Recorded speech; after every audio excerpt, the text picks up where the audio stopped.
Sa video na ito, babahagi ko sa inyo ang mga mahalagang aral mula sa librong Rich Dad Poor Dad na isinulat ni Robert Kiyosaki. Ang Rich Dad Poor Dad ay isang aklat na nagbibigay ng mga aral tungkol sa pera, pamumuhunan at pinansyal na karunungan. Ang pangunahing ideya ng aklat ay may dalawang uri ng pag-iisip tungkol sa pera, ang Poor Dad at ang Rich Dad.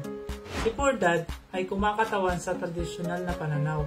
Siya ay nagsasabing mag-aral ka ng mabuti, maghanap ka ng trabaho at magtrabaho ng gusto. Samantalang si Rich Dad ay may ibang pananaw.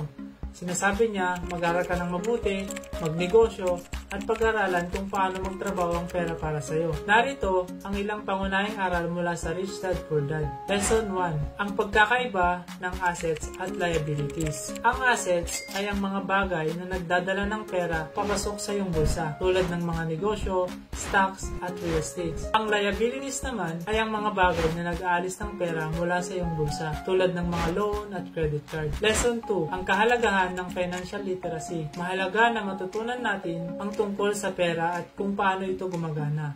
And this isn't taught in school, so we need to educate ourselves.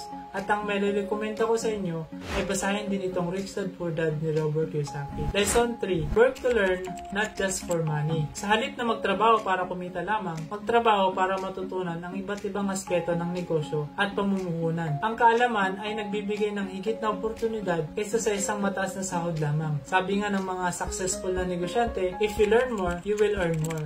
Lesson 4. Leverage the power of business and investing. Business and investing are ways to grow your wealth. Ito ay nagbibigay ng passive income na nagpapatuloy kahit hindi ka aktibong nagtatrabaho. Kaya kung gusto nating ma-achieve ang financial at time freedom, ay kailangan nating matutunan kung paano magnegosyo at mag-invest. Habang nagtatrabaho pa tayo, matuto tayong mag-save ng kinikita natin at mag-invest muna sa ating sarili. Educate ourselves about financial literacy and entrepreneurship. Nasa information era na tayo, kaya madali na lang natin malaman ang mga bagay na gusto nating matutunan. In summary, Rich Dad Poor Dad teaches us to think differently about money. Hindi sapat ang simpleng pag-iipon lamang. Kailangan nating pag-aralan kung paano magpalago ng pera sa pamamagitan ng tamang kaalaman at aksyon. Maraming salamat sa inyong pakikinig. Sana ay may natutunan kayo mula sa aral ng Rich Dad Poor Dad. Remember, the key to success lies in the right knowledge and the right actions. Kung may natutunan ka sa video na ito, please share and follow me for more.